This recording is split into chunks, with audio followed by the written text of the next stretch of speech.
know it. Homie, I'm leading the way, DG on top, how about you keeping the lane, lead them away, I don't fear my ops, better with me, I'm a stay, kick up my feet on the plane, homie, I'm leading the way. Nouvelle Elite to Belly et on se retrouve pour un épisode spécial parce que c'est le dernier PPV de l'année AEW, c'est l'heure de World's End, la fin du monde. Et du coup, on va pas perdre de temps, voilà, je vais même pas faire des petites intros, machin chose. Sachez juste que je ne traiterai pas le pré-show, on se concentre sur la carte principale. Et du coup, sur la carte principale, on a commencé, bien évidemment, avec le tournoi continental classique, les 2 demi-finales, et avec un affrontement que j'attendais particulièrement au vu de la rivalité, et qui me décevait déjà parce que ça se passait en demi-finale et non en finale. Kazuchika Okada contre Konosuke Takeshita. Alors. Bon, déjà ça commence avec un Okada qui, en mode fair play, tend la main à Takeshita qui refuse. Je suis d'accord, voilà, il y a un moment, faut arrêter de se foutre de la gueule du monde. Est-ce que je fais mon note take maintenant sur Okada ? Okada, j'apprécie le personnage, j'apprécie les promos, etc., les histoires, mais j'ai un peu de mal in-ring. Voilà, je suis pas tout le temps très fan de ce qu'il fait, et du coup, il a un rythme, je trouve que ces matchs ont un rythme assez lent, qui moi, m'ennuie un peu. Bon, donc voilà, on a un rythme au début du match qui est plutôt lent, avec un Okada qui est très confiant, voilà, il fait une prise, il prend son temps pour se relever, pour admirer le public, se la péter, etc. Bref, du Okada, tout va bien. On a quelques petits segments en ringside, par exemple, on a Okada qui fait un face first sur une chaise à Takeshita qui se prend aussi un DDT en ringside, enfin, bref, il subit un peu notre cher Takeshita dans cette première partie de match, on va dire. Et du coup, on avance, un petit moment assez drôle, t'as Okada qui fait son traditionnel doigt d'honneur, voilà, et ça a bien énervé Takeshita qui va se mettre à enchaîner un petit peu quand même. Okada, il n'arrive pas à conclure, voilà, il enchaîne les prises et tout, les tombées, ça ne fonctionne pas, Takeshita s'accroche, donc qu'est-ce qui se passe quand on est méchant et qu'on n'arrive pas à gagner clean ? Eh ben on essaye de gagner de façon pas clean. Donc Okada se dirige vers le coin, il enlève la mousse de sécurité et trouve un tournevis. Voilà, il y avait un tournevis caché là, donc Takeshita le prend et il s'en sert pour reprendre le dessus et pour sonner totalement Takeshita. Donc Okada finit le match avec un tombé victorieux. Voilà, il a volé la victoire à Takeshita. 1, 2, 3, c'est terminé. Okada sera celui qui accédera à la demi-finale du Continental Classique. Bon, déjà, donc je l'ai déjà dit, moi je voulais voir cet affrontement en finale. Voilà, je voulais que ça soit un gros truc, un gros machin. Et j'ai l'impression que déjà, le fait que ce soit en opener, dans la demi-finale, que en plus on ait ce moment de triche, bon, je trouve que ça diminue un peu l'impact de la rivalité, mais je me console en me disant que si ça s'est terminé comme ça, il y a des chances que Takeshita ne laisse pas passer ça, et que ça ne soit finalement que le début. Voilà, ils auront, je pense, un match revanche, match peut-être pour le titre international, qui sait, je ne sais pas, et ou un winner takes all, enfin voilà, si on met aussi la ceinture NJPW sur la table, qui sait. J'aimerais bien, parce que je trouve que voilà, c'est pas satisfaisant si c'est la conclusion, donc voilà, donnez-nous une vraie conclusion à cette histoire et pas un truc voilà, où ça triche avec un petit tournevis. Deuxième demi-finale de cette soirée, c'était Kyle Fletcher contre Jon Moxley. Jon Moxley, voilà, que je voyais bien accéder à la finale et échouer là-bas. Bon, est-ce que c'est ce qui s'est passé ? Alors déjà, on a un Kyle Fletcher qui est toujours très intelligent, qui va viser la jambe de Jon Moxley, voilà, il va travailler dessus, il va notamment utiliser un moment l'escalier, tu sais, pour bien faire mal à Jon Moxley, et voilà, tout le long du match, quand il y a des prises de soumission, et ben, il va faire sur la jambe en grande partie. Ce qui fait que Moxley, voilà, on a l'impression qu'il subit un peu le match pendant une grande partie du match, mais malgré tout Moxley est un survivant parce qu'il arrive à nous sortir des dégagements à 1 alors que le mec il est mort, il tient plus debout, c'est assez fou, et du coup Fletcher, un peu comme ce très cher Okada, Fletcher il voit que Clean il arrive pas à gagner, donc qu'est-ce qu'il fait ?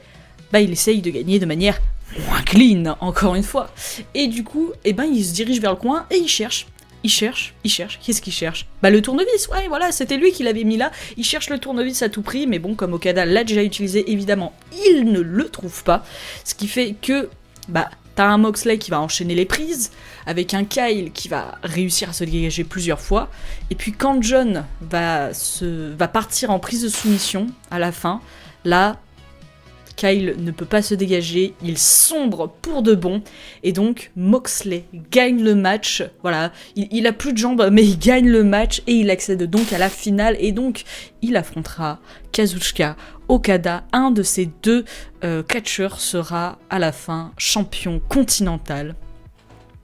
Voilà. On se donne rendez-vous un peu plus tard pour avoir le dénouement. En tout cas, petite info avant de clore ce chapitre des demi-finales du tournoi continental classique. Kyle, il est pas du tout content de sa défaite, et du coup, voilà, il s'embrouille un peu avec l'arbitre, et surtout, il donne un coup dans la jambe de Jon Moxley, voilà, histoire que il soit vraiment très mal en point quand il affrontera Okada, histoire de lui donner 0 chance. Et on va voir si, Moxley va s'en sortir malgré tout. On a enchaîné avec le match par équipe entre FTR et le Bang Bang Gang pour les titres par équipe, tout simplement. C'était un Street Fight match, on rappelle. Donc voilà, ça s'est battu un peu partout dans le public, en ringside, il y avait des poubelles, il y avait plein de choses. Encore une fois, FTR vont travailler sur le genou un peu blessé de Juice Robinson, encore une fois. Et d'ailleurs, moi c'est ce qui a pêché dans ce match pour moi, c'est que le match il est clairement subi par le Bang Bang Gang. Voilà, ils font des micro-retours, mais ils se font vite arrêter. C'est vraiment l'humiliation. Voilà, pour moi c'est l'humiliation. T'as pendant de longues minutes Juice Robinson qui lutte pour sa vie parce qu'il est pris en prise de soumission sur le ring et tout, etc. Et que comme c'est un street fight match, même s'il atteint les cordes, on casse pas spécialement la prise de soumission. T'as son pote Austin Gunn qui est en mode ok, je vais venir t'aider.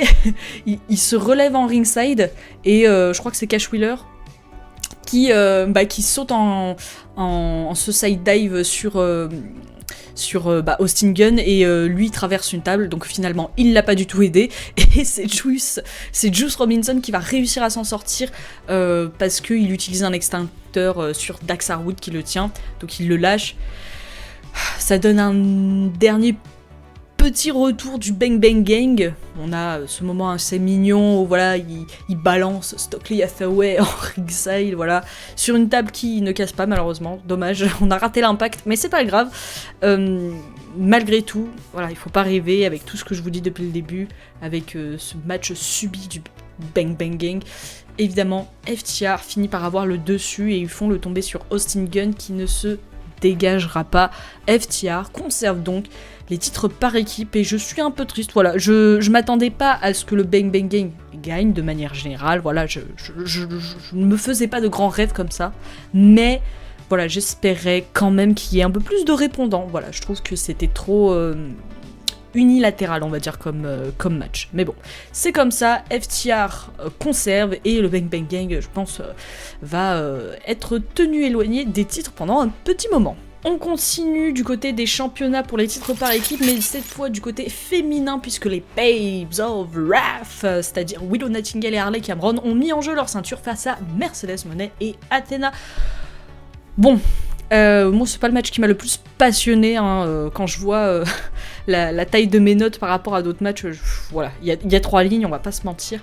Ce qui va faire que ça va être compliqué pour la team Heel, c'est que c'est pas une team, tout simplement, Mercedes Moné et Athena, et du coup on a des petits moments où à la fin elles se tapent sans se faire exprès, genre vraiment par exemple t'as Athena qui saute, il me semble, en voulant viser Willow qui s'en va, du coup elle tape sur elle tombe sur Mercedes Moné par pareil, t'as Monet à un moment qui veut envoyer un coup, mais du coup c'est Athena qui se le prend. Bon bref, c'est le cafouillage ultime. Et du coup, Mercedes Monet et Athena ne réussissent pas à aller au bout.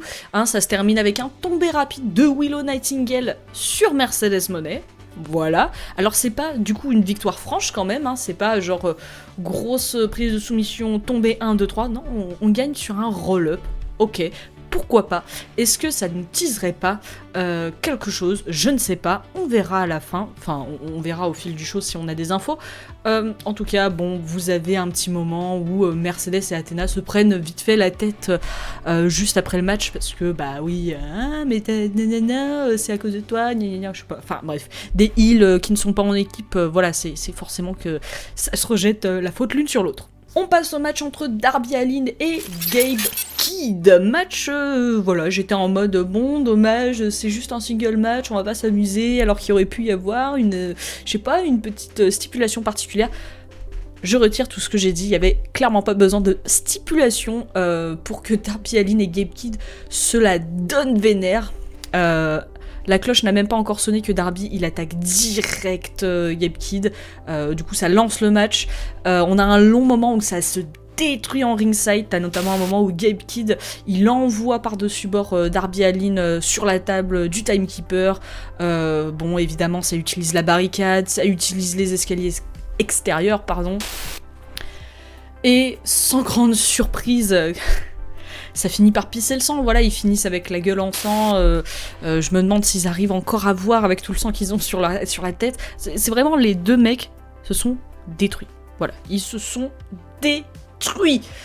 Et un peu comme le match précédent, ça va pas se terminer avec une victoire franche, voilà, c'est pas une grosse prise de soumission, 1, 2, 3, non, ça s'est terminé par un roll-up de Darby Allin. Voilà, c'est Darby Allin qui finit par avoir le dernier mot, roll-up sur Gabe Kidd. Il a la victoire, un point de plus face aux Death Riders. Un peu triste pour Gabe Kidd, voilà, qu'on voit pas assez, et si on voit, c'est pour le perdre, donc un peu triste. On arrive à un match vraiment très cool, c'était un match 4 contre 4 me semble-t-il, c'était les Death Riders contre la conglomération et Toni Storm, voilà, c'était vraiment très cool. Donc dans les Death Riders, on avait du coup Claudio Castagnoli, on avait Wheeler Yuta, on avait Daniel Garcia et Marina Shafir, et côté conglomération, on avait du coup Roderick Strong, Orange Cassidy, Mark Briscoe, et du coup en plus on avait Toni Storm. C'était un vrai bon match, vraiment très très bon match. J'ai beaucoup aimé en plus le fait qu'il y ait eu des phases très intergender, c'est-à-dire que, ok, il y avait des... Enfin, c'était intergender dans le sens où t'avais une femme et des hommes qui étaient dans la même équipe, etc., etc. Mais tu vois, ou des fois, tu vois, il y a des subterfuges pour trouver des prétextes à ce que les hommes ne touchent pas les femmes ou les femmes ne touchent pas les hommes. Là, ils étaient en mode rien à foutre. Voilà, on a Tony qui balance un tornado DDT sur Claudio. Claudio qui lui a fait son tour de manège. Enfin, t'as Yuta qui balance des chops sur Storm, il me semble. Enfin bref, c'était... Merci en fait, juste merci de considérer... Enfin, moi j'aime bien quand on prend les matchs intergender au sérieux. Voilà, j'aime pas trop les matchs mix côté VVE parce que c'est toujours un peu ridicule, je trouve. Marina Shafir est super badass. Voilà, elle est super badass. Elle fait des... Je crois qu'elle fait un face-à-face à un moment avec un homme, je crois que c'est Orange Cassidy, mais je ne suis plus sûre. Bon, c'est pas non plus le plus stock des mecs de l'équipe d'en face, mais quand même, elle fait un face-à-face avec lui, elle est en mode je vais te détruire. Et Marina Shafir, je trouve que elle est dans une montée en puissance niveau charisme. C'est assez fou, j'aime beaucoup ce qu'ils sont en train de faire avec elle. Qu'est-ce qu'on a aussi? J'ai noté un petit moment assez amusant, voilà, je pense que c'est passé sur les réseaux. T'as un moment Cassidy et Storm qui dansent en couple, voilà, et alors qu'ils font des mouvements de danse, ils mettent des pêches en même temps sur les membres des Death Riders, voilà, c'est un moment un petit peu rigolo, un petit peu détente, et c'est sympa, voilà, je trouve que c'est très Toni Storm dans le jeu, on va dire. Et du coup, ça se termine avec une grosse victoire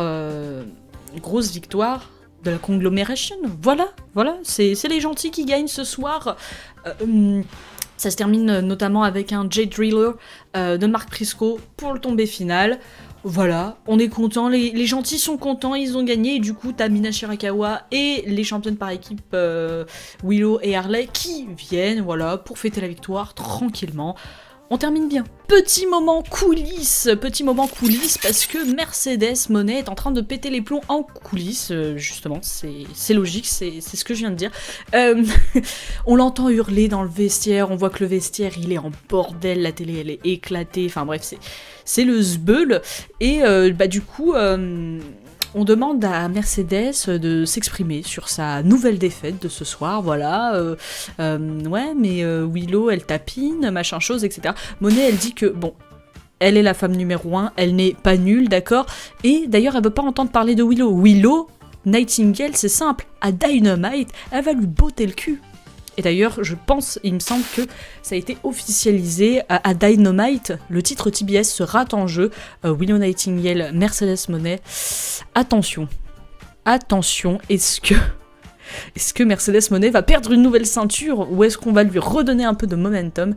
Rien n'est moins sûr, on verra à Dynamite. On passe à présent au match entre Chris Statlander et Jamie Hayter pour le titre majeur féminin de la promotion. Chris Statlander devait prouver à cette ancienne championne Jamie Hayter qu'elle était capable de la battre désormais, et Jamie Hayter devait juste montrer qu'elle méritait de retrouver son trône, tout simplement.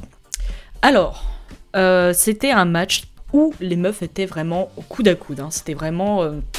un coup c'était elle, un coup c'était l'autre, un coup c'était l'une, un coup c'était l'autre, etc. C'était vraiment au coude à coude. Il n'y a pas d'autre terme. Et on a d'ailleurs un moment marrant, où t'as Jamie Hayter qui place un Saturday Night Fever, voilà, qui est le finisher de Statlander. Voilà, elle lui fait goûter sa propre médecine, comme on dit. Alors, pour autant, ça ne passe pas. Voilà, Statlander se dégage. Et surtout, là, je suis contente parce qu'ils ont fait une victoire clean et une vraie victoire avec gros finisher et un tombé.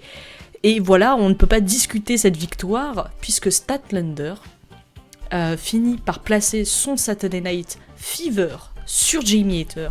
1, 2, 3, victoire. Chris Statlander s'impose comme championne. Voilà, elle montre qu'elle n'est pas juste une championne qu'on a récompensée comme ça. Non.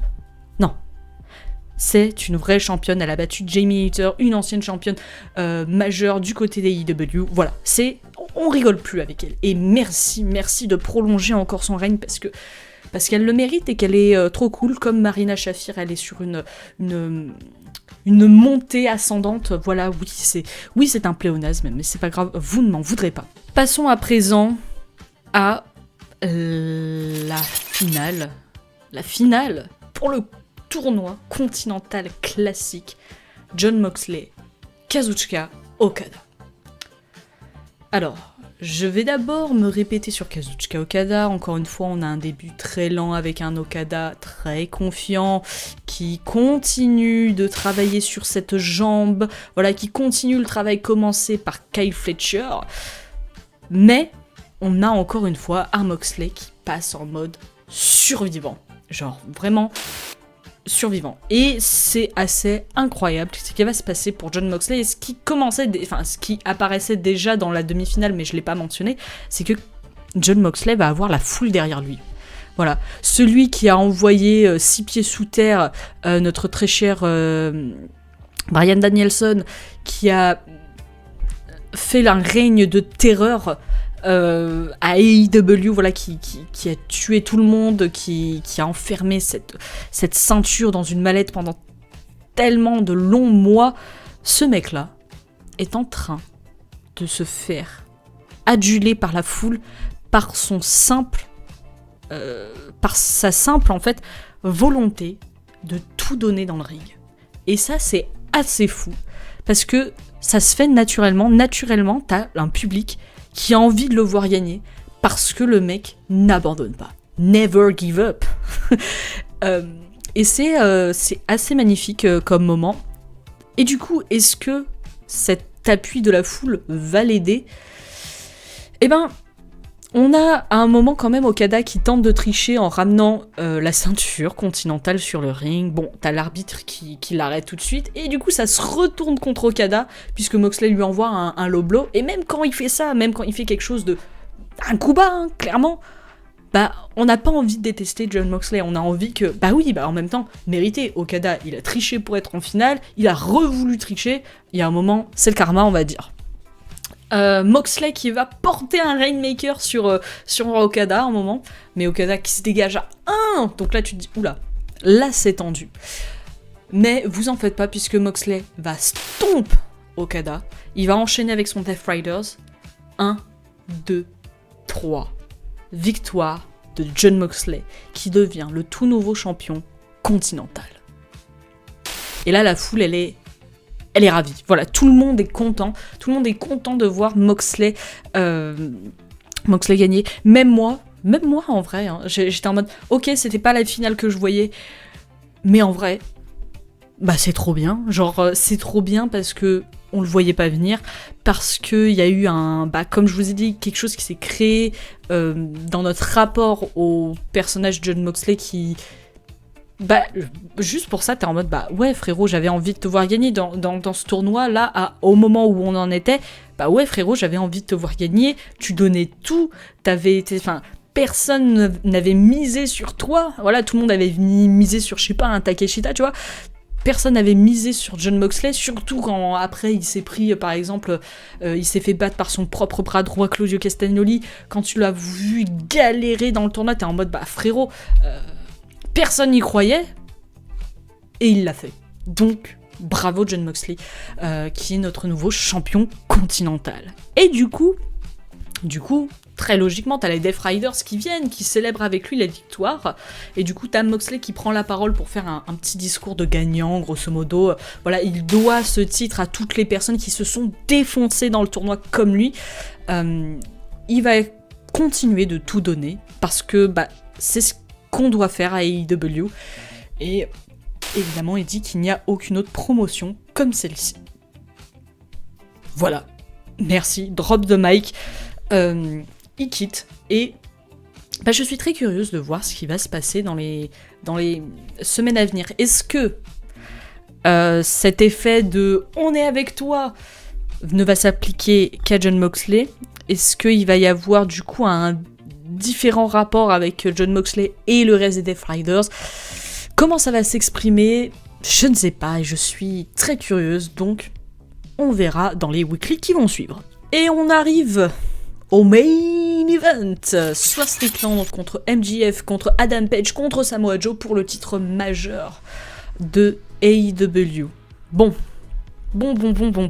Alors, moi j'avais dit pour mon petit prono, victoire de Samoa Joe qui va conserver, notamment parce que Swerve et Page seront concentrés l'un sur l'autre.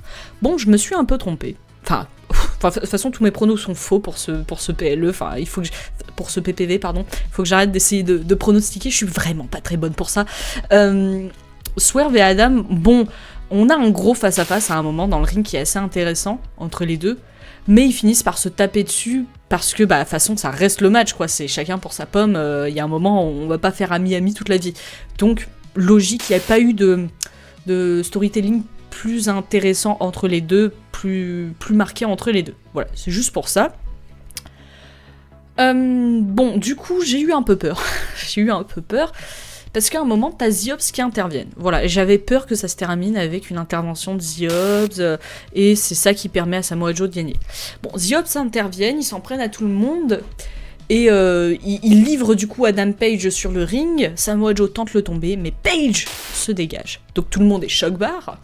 T'as Swerve qui tombe sur Shibata et Powers Hobbs, du coup, pour les virer, avec la sécurité qui va s'en prendre ensuite, qui va les escorter vers la sortie. Et Page, lui, alors qu'il se retrouve en face à face avec Samoa Joe, il voit Hook qui l'a trahi, et donc bah, il est focus sur Hook, et du coup, bah, ce qui fait que bah, il voit pas Samoa Joe arriver, il le prend en coquina clutch, tu te dis oula, c'est là que ça va se faire, c'est là que ça va être compliqué. Heureusement, Swerve Strickland vient casser tout ça, et du coup le match reprend, et on arrive à la fin À la fin, c'est Paige qui est en duel avec Samoa Joe. Paige qui enchaîne ses lariat buttshot sur Samoa Joe. Il en fait une, il en fait deux, il en fait trois. Il va pour la 4e. Mais MJF débarque. Il lui envoie un low blow. Bam! C'est Ciao Paige. Ensuite, il termine Samoa Joe. Et là, tombé. 1, 2, 3. MJF est le nouveau champion mondial. Merci. Merci AEW. Je n'osais pas rêver ou croire à ce moment-là. Voilà, j'étais en mode, bon, MJF, il est de retour, c'est trop cool. Est-ce que ça suffit pour justifier qu'il soit champion? Même si je le voulais au fin fond de mon cœur, je ne m'autorisais pas à y croire. Et ils m'ont donné cette victoire. Donc, merci, c'est trop cool. MJF est champion. Que dire, à part que je suis juste trop contente. MJF, c'est vraiment le petit péché mignon que j'ai. Voilà, le mec est trop fort. Micro, il est trop fort. In-ring, il est trop fort. Partout, tout le temps. Donc, je suis trop contente de le voir champion. Et je pense que il va faire un bon règne. Il va faire un bon règne parce que c'est le GOAT, c'est le meilleur. Voilà, il a totalement volé Paige. Est-ce que Paige, du coup, va vouloir lui demander des comptes, on va dire?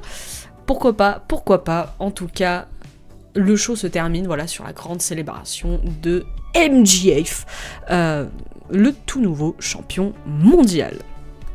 Et c'est ainsi que se termine ce petit World's End, dernier PPV de l'année, qui a été beaucoup plus surprenant que ce à quoi je m'attendais. Voilà, moi je pensais avoir la vision, j'étais en mode bah ouais, Takeshita va être champion continental, et non. Ah ouais, Samoa Joe va conserver, et bah non. Voilà, donc c'était très cool. Merci pour ces surprises AEW, c'était vraiment très bien pour terminer l'année. De toute manière, nous, on se retrouve la semaine prochaine pour parler du Dynamite, je crois que c'est spécial 31 décembre, je vais y arriver. Donc voilà, il y a des affiches déjà sympas qui sont sorties. On sait que MJF va s'exprimer sur son nouveau titre. Il y a le titre TBS en jeu. Je crois qu'il y a aussi le titre national qui est en jeu. Je crois que Ricochet le défend contre... Je ne sais plus, je crois que c'est Mike Bailey, mais je ne suis pas sûre de cette information, c'est à prendre avec des pincettes. Donc de toute manière, on en parlera la semaine prochaine. Voilà, prenez soin de vous, et sur ce, à la prochaine.